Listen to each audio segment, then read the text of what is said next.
Bismillahirrahmanirrahim. Alhamdulillahi rabbil alamin. Wa bihi nasta'inu ala umuri dunya waddin. Wassalatu wassalamu ala asyrafil anbiya'i wal mursalin Sayyidina Muhammadin wa ala alihi wa ashabihi ajma'in. Subhanaka la ilma lana illa ma 'allamtana innaka antal alimul hakim.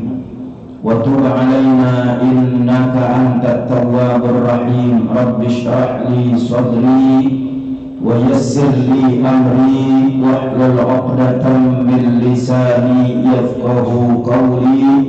Inna rabbi bin nasi raufur rahim. Amma ba'du. Yang saya hormati pengurus Masjid Miftahul Jannah, para jamaah kaum muslimin dan muslimat yang berbahagia yang saya hormati. Alhamdulillah, puji dan syukur marilah kita panjatkan kehadirat Allah Subhanahu wa Ta'ala atas limpahan rahmat dan nikmat-nikmatnya. Pagi hari ini kita kembali dapat berkumpul bersama-sama, dan alhamdulillah kita sudah dapat melaksanakan subuh berjamaah. Salawat dan salam semoga senantiasa tercurah kepada baginda Nabi besar Muhammad sallallahu alaihi wasallam. Mudah-mudahan di pagi hari ini kita tergolong umat Nabi yang mendapatkan doa dari Nabi, Allahumma barik li ummati fi bukuriha. Ya Allah, ya Tuhan, berkahilah untuk umatku di waktu pagi harinya. Amin ya rabbal alamin. Para jamaah kaum muslimin dan muslimat yang saya hormati, pada pagi hari ini saya ingin menyampaikan satu doa yang Nabi ajarkan kepada salah seorang sahabat yang dia cintai. Sahabat tersebut bernama Mu'adz bin Jabal. Mu'adz bin Jabal ini termasuk as-sabiqin al-awwalin, orang yang masuk Islam di awal, ya, pertama-tama, ya. Ketika terjadi al-bai'ah al-aqabah as-saniyah, bai'ah Aqabah yang kedua, dari 70 orang Yasrib, dari 70 orang Madinah yang datang ke Mekah untuk berbaiat kepada Nabi sallallahu alaihi wasallam. Jadi ada bai'ah Aqabah al-ula, ada bai'ah Aqabah as-saniyah. Pernah ada yang tanya kepada saya pada saat sedang mengaji, ya, membahas tentang sejarah kitabnya Khulasah Nurul Yakin. Ada yang tanya, Ustaz, Nabi Muhammad SAW belum pernah ke Madinah. Di awal Nabi melakukan dakwah, Nabi selalu ada di Mekah. Nabi belum pernah ke Madinah.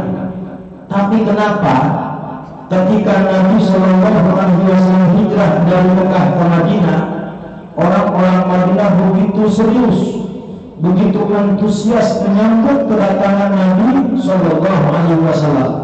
Yang kita tahu sambutan mereka begitu meriah.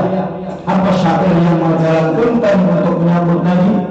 Tala'al badru alaina min saniyatil wada, wajib syukru alaina mahda bilahida. Dari orang-orang tua, anak-anak muda, ibu-ibu, wanita-wanita begitu senang sekali menyambut kedatangan Nabi Sallallahu Alaihi Wasallam. Padahal Nabi sendiri belum pernah datang ke Madinah. Nah, ini kenapa bisa terjadi seperti itu? Jadi awalnya ketika Nabi SAW melakukan dakwah Islamiyah di Mekah, ya, berapa tahun kira-kira Pak di Mekah? 13 tahun. Di saat tengah-tengah Nabi melakukan dakwahnya, ini awalnya kenapa Madinah begitu hebat, begitu senang menyambut kedatangan Nabi? Ternyata sudah banyak orang-orang yang masuk Islam sebelum Nabi hijrah. Dari mana awalnya? Awalnya pertama kali dari 6 orang Yasrib Yastrib itu nama Madinah dulu namanya Yastrib, sekarang Madinah. Ya, 6 orang Madinah datang ke Mekah untuk melaksanakan haji. Kemudian di tengah perjalanan mereka bertemu dengan Nabi Shallallahu Alaihi Wasallam. Sesampai di Mekah mereka ketemu Nabi. Nabi ajak 6 orang Madinah ini untuk masuk ke dalam agama Islam. Nabi ceritain Islam begini. Nah, kemudian yang 6 orang ini pun merasa bahwa nabi-nabi terdahulu, ya, dalam kitab Injil itu dikatakan bahwa akan datang nabi dan rasul yang ciri-cirinya persis ada pada diri Nabi kita Muhammad Shallallahu Alaihi Wasallam. Sehingga akhirnya mereka yang 6 orang itu diajak masuk Islam dan mereka mau. Bahkan mereka katakan ini Nabi yang dijanjikan dalam kitab yang pernah kita baca. Ini mereka masuk Islam. Sepulangnya mereka dari Mekah, emang Nabi sudah bilang nanti ya ada orang-orang Madinah yang lain untuk masuk Islam, ceritakan Islam begini. Nah, begitu mereka pulang ke Madinah yang 6 orang, mereka cerita lagi bahwa Islam itu begini, ada Nabi yang namanya Muhammad Sallallahu Alaihi Wasallam. Mulai datang orang-orang Madinah ke Mekah. Inilah yang terjadi al-bai'ah al-aqabah al-ula. Ya, berapa orang? Cuma 12 orang datang. Dari 6 orang, kemudian datang di bai'ah aqabah yang ula, yang pertama 12 orang. Mereka berbaiat kepada Nabi untuk masuk ke dalam agama Islam. Ya, mereka melakukan sumpah setia kepada Nabi. Pertama, mereka mengucapkan 2 kalimat syahadat. Yang kedua, mereka tidak akan mensekutukan Allah Subhanahu wa taala. Yang ketiga, mereka tidak akan berzina dan mereka tidak akan memakan harta anak-anak yatim. Nah, itu baiat yang dilakukan oleh mereka. Sepulangnya mereka dari Mekah, nah, mereka sebarkan lagi ke Islam. Kemudian tidak lama lagi di tahun 622 Masehi, kalau bai'ah aqabah ula terjadi pada tahun 621 Masehi, jadi selisih setahun. Nah, kemudian datang lagi dari Madinah ke Mekah, mereka berbaiat lagi. Terjadilah bai'ah aqabah as-saniyah. Bai'ah aqabah as-saniyah sebanyak 70 orang, termasuk di dalamnya ada sahabat Mu'adz bin Jabal. Nah, dari sahabat yang 70 orang ini akhirnya Islam menyebar di Madinah, walaupun Nabi Shallallahu Alaihi Wasallam belum pernah sampai ke Madinah. Begitu, makanya Nabi SAW begitu hijrah ke Madinah, Nabi disambut. Kabar berita dari sahabat bahwa akan datang Nabi dan Rasul ke Madinah, ini disambut baik oleh mereka dengan lantunan syair yang begitu indah. Tala'an tadru alaina min saniyatil wada'i wajib syukru alaina ma da'a lillahi da'i. Nah, yang ingin saya ceritakan ini salah seorang sahabat yang bernama Mu'adz bin Jabal. Dari 70 orang sahabat yang berbaiat pada bai'ah aqabah as-saniyah, ada seorang pemuda yang tampan, seorang pemuda yang klimis. Kalau bahasa saya, klimis artinya nggak punya kumis, nggak punya jenggot, ya, bersih, tampan dan penuh wibawa. Di usia 18 tahun, ya, dia bertemu dengan Nabi Shallallahu Alaihi Wasallam berbaiat. Nabi sudah melihat dari sikapnya Mu'adz bin Jabal yang begitu berwibawa, yang begitu tampan, sehingga membuat Nabi SAW jatuh hati kepada anak muda. Nah, kemudian setelah dia masuk ke dalam agama Islam, dia dekat dengan Nabi Shallallahu Alaihi Wasallam. Bahkan Nabi pernah mengklaim bahwa Mu'adz bin Jabal ini, kata Nabi, ya, siapa di antara kalian yang ingin bertanya tentang hukum halal dan haram, tanya saja sama Mu'adz bin Jabal. Innahu a'lamu min ummati bil halal wal haram.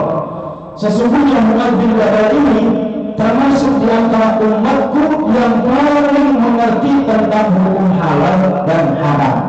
Kenapa? Karena saking dekat dengan Nabi dan dia banyak mendapatkan ilmu, cerdas, ya, benar-benar cerdasnya luar biasa dibandingkan dengan sahabat-sahabat yang lain. Sampai Nabi bilang begitu, innahu a'lamu min ummati bil halal wal haram. Sesungguhnya Mu'adz adalah di antara umatku yang paling mengerti tentang hukum halal dan haram. Sampai-sampai Nabi SAW pernah ketika mengutus Mu'adz bin Jabal, Nabi tes, ya, Nabi tes kepintarannya, Nabi tes kecerdasannya. Ya Mu'adz, ya, nggak lama lagi aku akan mengutus engkau ke Yaman untuk menyebarkan Islam, mengajarkan orang-orang Al-Quran. Ya, nanti ketika kau sampai di Yaman, kalau terjadi permasalahan, dengan apa kau akan menghukum?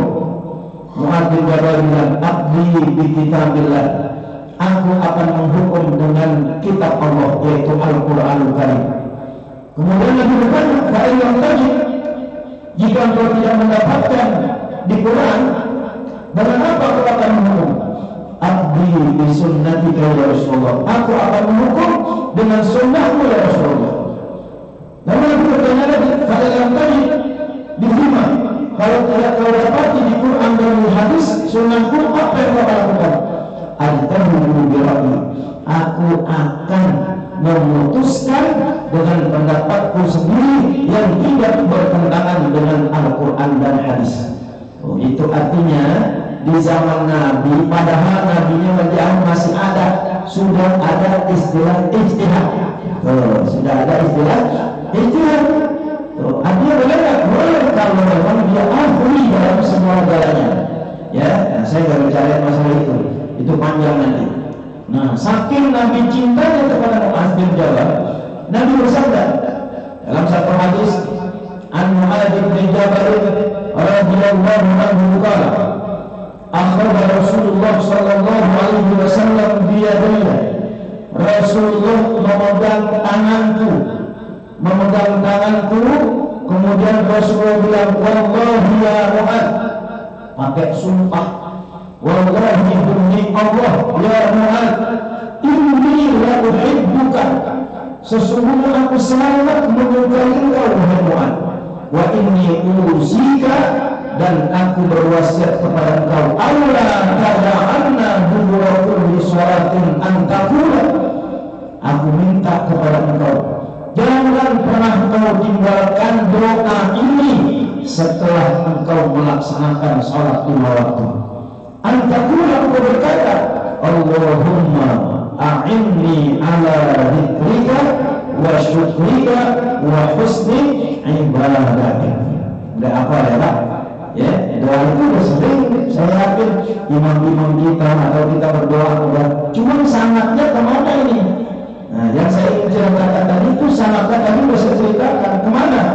Ya, dari guru-guru kita yang sumbernya nyambung kepada Mu'adz bin Jabal, dari Mu'adz bin Jabal langsung dari Nabi kita Muhammad Sallallahu Alaihi Wasallam. Jadi sahabat Mu'adz bin Jabal ini nggak dibekelin harta Pak, nggak dibekelin macam-macam, tapi dibekelin doa oleh Nabi Sallallahu Alaihi Wasallam. Sahabat-sahabat Nabi itu ada yang didoain sama Nabi langsung, ada yang dikasih doanya. Kalau yang didoain sama Nabi seperti sahabat Abu Hurairah radhiyallahu anhu, tuh doa Nabi buat Abu Hurairah. Ya, jadi kalau kita lihat dalam sejarah, Abu Hurairah itu didoain sama Nabi sehingga dia sahabat yang paling banyak meriwayatkan hadis, lebih dari 5.000 hadis. Ya, kenapa? Karena dia nggak pernah lupa, nggak kayak kita. Nggak kayak saya baru dapat hadis seminggu nggak diulang-ulang lupa. Tapi Mu'adz bin Jabal tidak pernah lupa. Kenapa? Mu'adz pernah datang kepada Nabi, ya Rasulullah, aku ini pelupa. Aku banyak mendapatkan ilmu dari engkau. Doain aku ya Rasulullah biar aku tidak menjadi orang yang pelupa. Kemudian Nabi SAW menghantarkan sorban. Sorbannya dihamparkan, Nabi tepok 3 kali sorbannya. 3 kali tepuk sama Nabi. Kemudian Nabi bilang kepada Abu Hurairah, ya Abu Hurairah, Dummahu falatan sahmabara. Nih, pakai sorban, peluk kayak begini Pak. Ya, kalau kita kan bikin segitiga nih, bikin segitiga dipeluk begini sorban. Dummahu falatan sahmabara, maka engkau tidak akan pernah lupa selama-lamanya. Oh, hebatnya doa Nabi manjur. Makanya orang-orang tua kita dulu banyak yang ngikutin. Kiai-kiai di daerah saya Setiabudi, Pedoganan, itu masih banyak kiai-kiai tua dulu seperti Kiai Ahmad Junaidi, ya, Kiai Ilyas, Kiai Dimyati Ilyas dan ulama lainnya. Kalau ada anak yang baru lahir, istilahnya ditahnik.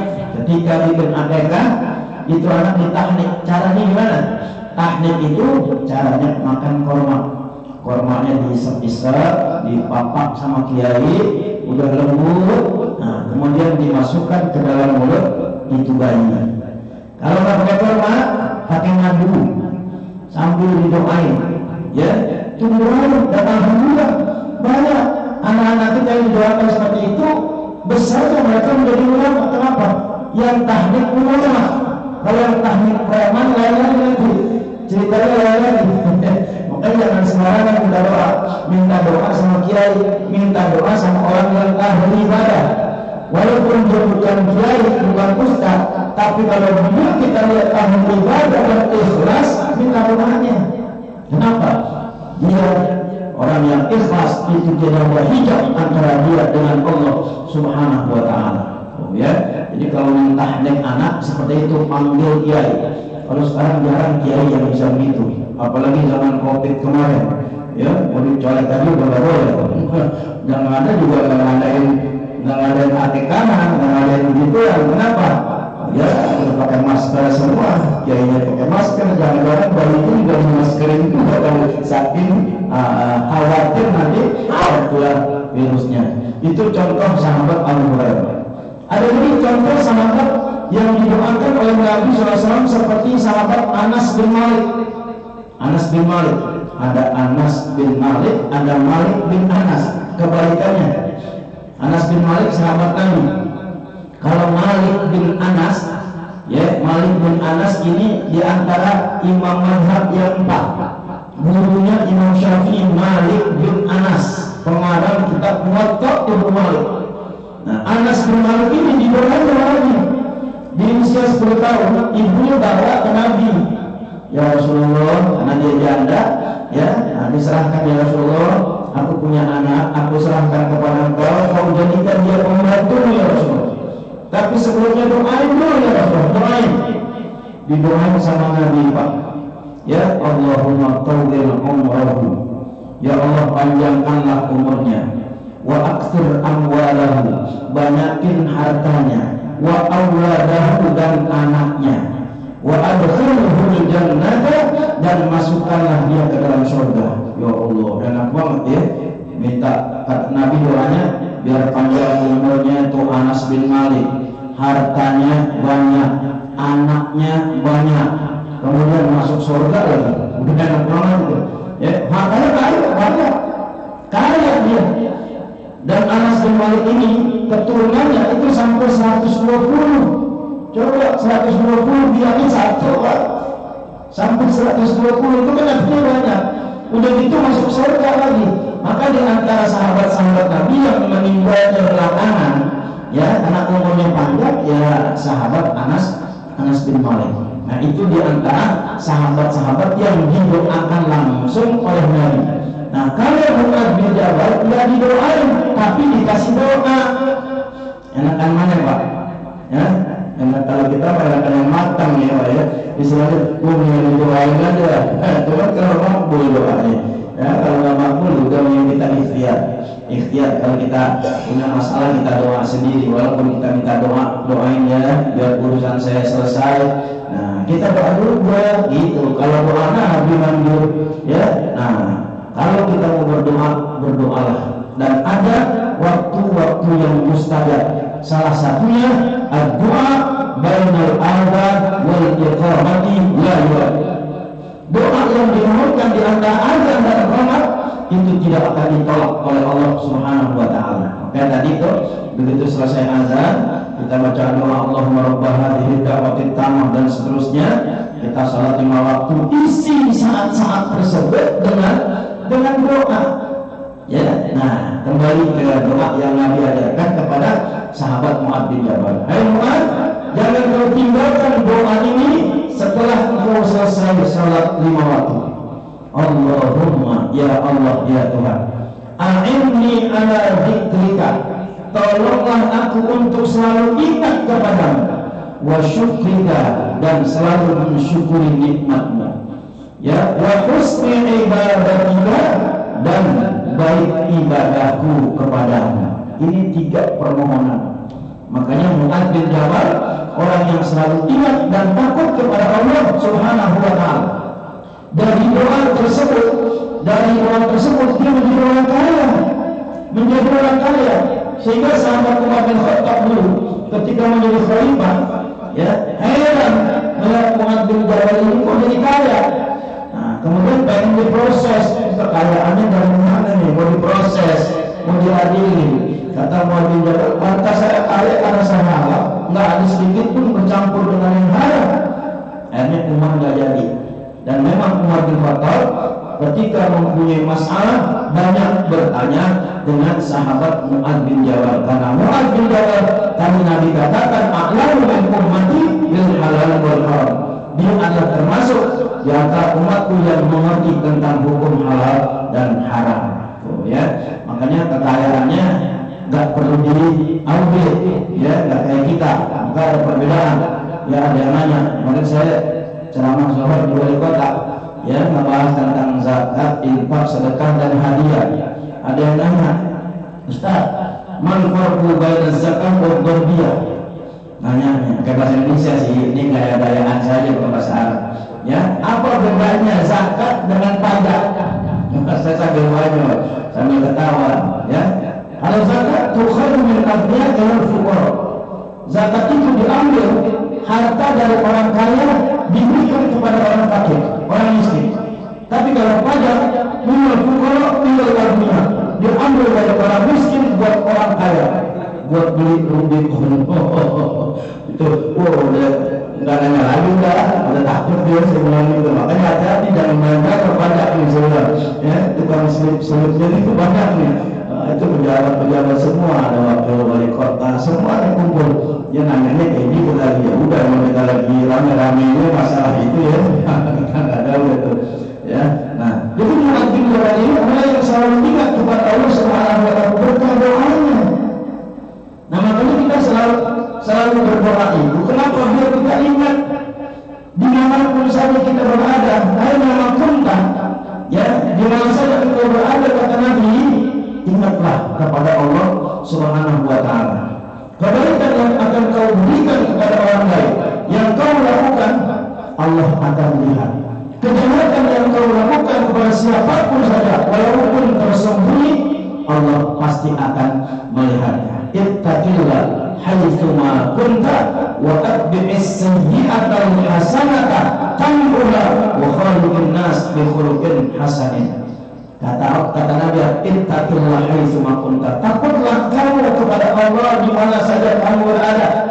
Wa atbi'is sayyi'atal hasanata tamhuha, iringi perbuatan jelek itu dengan perbuatan yang baik, tamhuha, maka perbuatan baik itu akan menghapus dosa-dosa.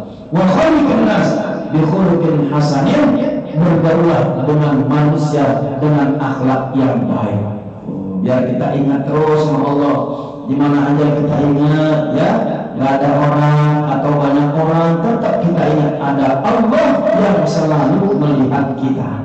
A'inni ala dzikrika, biar ingat, tidak hanya ingat, tapi banyak menyebut namanya, ya, nama Allah Subhanahu wa taala selalu kita sebut. Tidak hanya di saat kita selesai melaksanakan doa, dalam perjalanan kita, baik itu dalam kendaraan, di mobil, motor, sepeda, dan jalan kaki, tetap kita ingat kepada Allah Subhanahu wa taala. Karena salah satu ciri tanda orang yang dikatakan ulul albab di dalam Al-Quran, siapa itu ulul albab?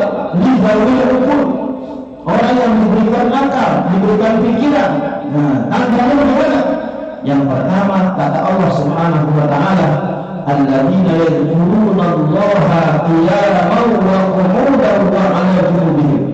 Orang-orang yang selalu ingat menyebut nama Allah Subhanahu wa taala qiyaman dalam keadaan dia berdiri, wa qu'udan dalam keadaan duduk, wa 'ala junubihim atau di saat dia berbaring, selalu ingat kepada Allah Subhanahu wa taala. Di mana saja dia ingat. Nah, itu ciri orang yang dikatakan ulul albab, orang yang berakal. Wa yatafakkaruna fi khalqis samawati wal ardh. Ciri yang kedua, nah, dia selalu berpikir merenung akan kebesaran dan kekuasaan Allah Subhanahu wa taala. La ayatil liulil albab. Sesungguhnya yang demikian itu adalah merupakan tanda bagi orang-orang yang mau berpikir. Ya. Jadi yang pertama kita minta kepada Allah agar dijadikan orang yang selalu ingat kepada Allah Subhanahu wa taala. Kemudian wasyukrika, orang yang selalu mensyukuri nikmat Allah Subhanahu wa taala. Selalu bersyukur. Ya, maka ungkapan syukur kita kepada Allah Subhanahu wa taala ini Masya Allah banyak Pak yang harus kita ungkapkan. Dari mulai kita bangun tidur itu harus ada yang kita ungkapkan rasa syukur kita kepada Allah Subhanahu wa taala. Maka dalam satu hadis Nabi SAW bersabda, kullu sulama minan nasi alaihi sadaqatun kullu yawmin tadhuru fihi syamsu.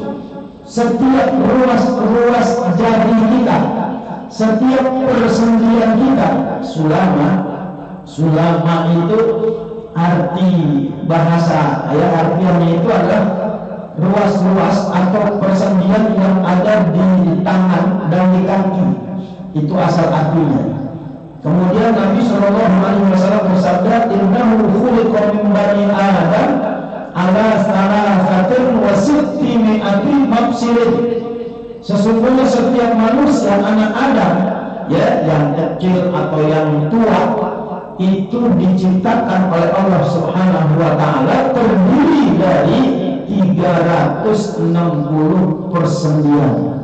Nabi belum pernah ngitung Pak, tapi para dokter mengakui tepat sekali apa yang dikatakan oleh Nabi. Dilihat dari jari dua tangannya dengan jari-jari kakinya, itu jumlah sebenarnya ada 360 persendian yang setiap harinya ungkapan syukur kita kepada Allah harus kita ungkapkan dengan sedekah. Bagaimana cara sedekahnya? Dengan kita melakukan ibadah kepada Allah Subhanahu wa taala. Bangun tidur, ya kita baca doa, alhamdulillahilladzi ahyana ba'dama amatana wa ilaihi nusyur. Itu ungkapan syukur dan itu termasuk sedekah. Kemudian kita berwudu, kita sholat sunnah, kita ke masjid, kemudian masuk selesai sholat subuh, kita sholat isyraq, selesai sholat isyraq masuk waktu dua, kita sholat dua. Itu bagian dari sedekah kita terhadap ruas-ruas jari-jari yang ada di tubuh kita. Itu kata Nabi Sallallahu Alaihi Wasallam. Makanya kita dianjurkan oleh Allah Subhanahu Wa Taala untuk banyak mensyukuri nikmat Allah, dan kita minta, ya a'inni ala syukrika, tolonglah aku ya Allah agar aku menjadi orang yang pandai bersyukur. Karena orang yang bersyukur itu dikit Pak, ya dibanding dengan orang yang kufur. Makanya pernah ada satu cerita, ada seorang waliullah yang ketika dia tawaf di Ka'bah, dia baca doanya aneh. Dia baca doa Allahumma ja'alni minal qalil, Allahumma ja'alni minal qalil, Allahumma ja'alni minal qalil. Ya Allah, jadikanlah aku orang yang sedikit, jadikanlah aku orang yang sedikit, masukkanlah aku ke dalam golongan orang yang sedikit. Dia baca doa begitu. Lalu orang yang di sebelahnya bertanya, Tuhan, kenapa Tuhan baca doa seperti itu? Mengapa tidak minta dimasukkan ke dalam golongan orang-orang yang banyak? Ya, lalu orang itu menjawab dengan jawaban Al-Quran, wa qalilun min ibadiyasy syakur. Kalau aku minta dimasukkan ke dalam golongan orang yang sedikit, karena orang yang sedikit itulah yang pandai bersyukur terhadap nikmat Allah Subhanahu wa ta'ala. Makanya kita minta a'inni ala syukrika, ya, kita minta biar kita selalu ingat sama Allah. Yang kedua, biar kita selalu pandai-pandai bersyukur terhadap nikmat Allah Subhanahu wa ta'ala. Kemudian yang ketiga, wa husnul ibadah, ya, tolonglah aku untuk beribadah dengan baik kepadamu. Nah, bagaimana caranya biar ibadah kita baik? Kata guru-guru saya, kata kitab-kitab yang saya baca, kalau pengen ibadah kita tiap hari bertambah baik, maka datangi majlis-majlis ilmu. Ya, artinya ngaji. Datangi majlis-majlis ilmu. Karena dengan mendatangi majlis ilmu, dengan kita mengaji, kita akan tahu bagaimana cara salat yang baik, bagaimana cara puasa yang baik, bagaimana kita baca Al-Quran dengan baik sesuai dengan makhrajnya, ya, tahsinnya jangan sampai ada yang salah. Nah, itu semuanya adanya di majlis-majlis ilmu. Jadi kita tahu, ya, kalau cuma kita baca di YouTube, kita baca di rumah, nggak pernah mau datang ke majlis ilmu, bagaimana kita akan mengetahui, memperbaiki cara ibadah kita dengan baik?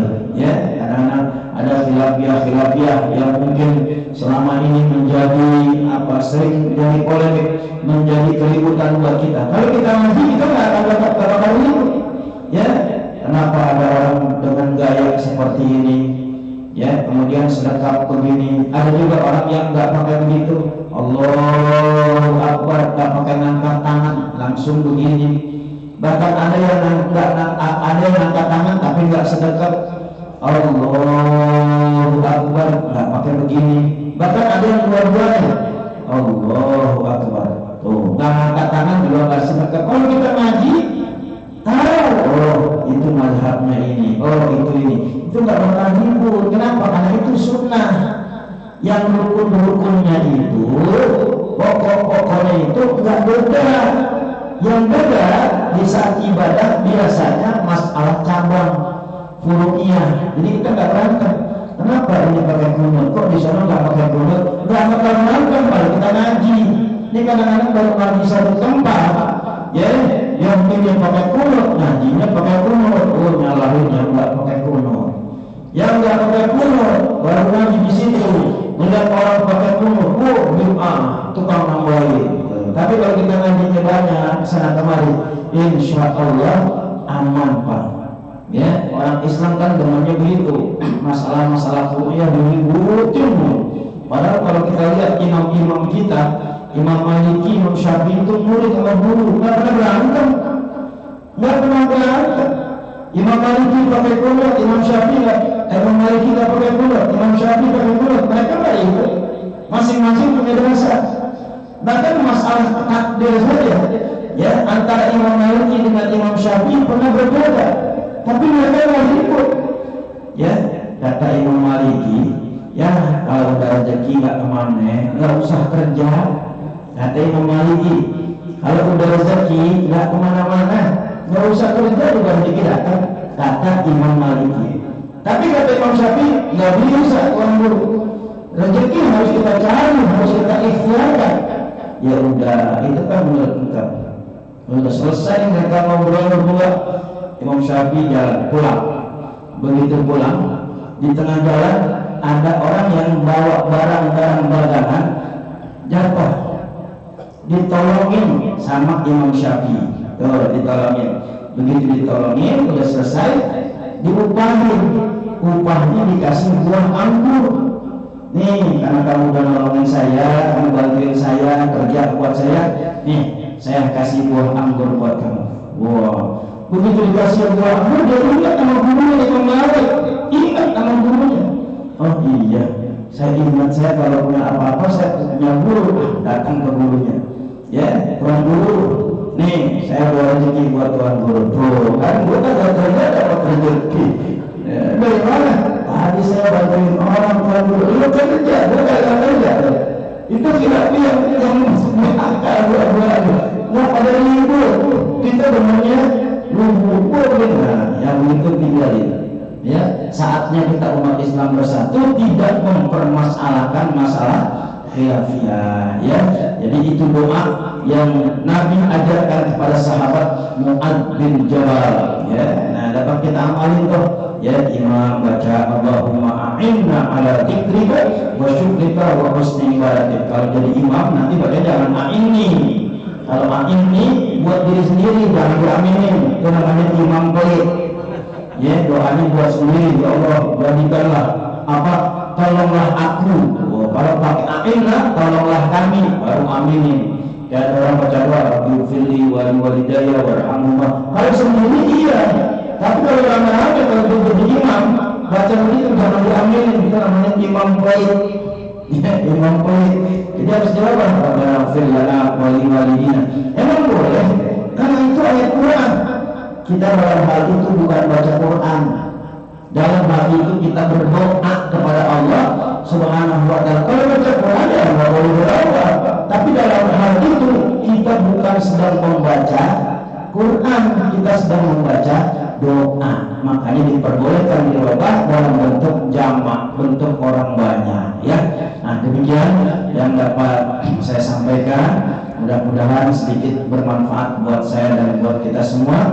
Mari sama-sama kita baca suratul Fatihah. Kita mohon kepada Allah Subhanahu wa ta'ala, mudah-mudahan Allah ampuni dosa-dosa kita, dosa-dosa kedua orang tua kita, guru-guru kita, saudara-saudara kita, kaum muslimin dan muslimat. Allah berkahi hidup kita, keluarga kita, kampung kita, juga negara kita, dan Allah kabulkan segala niat dan cita-cita kita, dan Allah matikan kita dalam keadaan husnul khatimah. Allah tolong kita untuk selalu ingat dan berzikir kepada Allah. Allah tolong kita untuk selalu bersyukur nikmatnya, dan kita bisa memperbaiki ibadah kita kepada Allah Subhanahu wa ta'ala. Ala hadhihi niyah al-Fatihah. A'udzu billahi minasyaitonir rajim. Bismillahirrahmanirrahim. Alhamdulillahi rabbil alamin. Ar-Rahmanir Rahim. Maliki yaumiddin. Iyyaka na'budu wa iyyaka nasta'in. Ihdinas siratal mustaqim. Siratal ladzina an'amta 'alaihim ghairil maghdubi 'alaihim waladdallin. Amin. Bismillahirrahmanirrahim. Alhamdulillahi rabbil alamin. Allahumma salli ala sayyidina Muhammadin al-Fatih lima ughliq wal khatim lima sabaq nasiril haqqi bil haqq wal hadi ila siratikal mustaqim wa ala alihi haqqa qadrihi wa miqdarihi al-'azim. Salatan taftahu lana biha abwab ar-ridha wat taysir wa tughliqu biha anna abwab asy-syarri wat ta'sir wa takunu lana biha waliyan wa nasira. Anta waliyuna wa maulana fa ni'mal maula wa ni'man nasir. Allahumma maghfiratuka awsa'u min dhunubina wa rahmatuka arja' indana min a'malina waghfir lana wa liwalidina warhamna warhamhum kama rabbawna shighara wa lil mu'minina yawma yaqumul hisab. Allahumma a'inna ala dzikrika wa syukrika wa husni ibadatik. Allahumma fariqal furqan munzilal Qur'an bil hikmati wal bayan. Barakillahumma lana fi syahri Ramadan. Barakillahumma lana fi syahri Ramadan. Barakillahumma lana fi syahri Ramadan. Wa'inna ala siyam wal qiyam wa tilawatil Qur'an. Rabbana atina fid dunya hasanah wa fil akhirati hasanah wa qina adzabannar. Wa sallallahu ala sayyidina Muhammadin wa ala alihi wa sahbihi wa sallam. Walhamdulillahi rabbil alamin. Terima kasih dan mohon maaf. Yang benar datang dari Allah, yang salah datang dari kebodohan saya sendiri. Hadanallahu wa iyyakum ajma'in. Wassalamualaikum warahmatullahi wabarakatuh.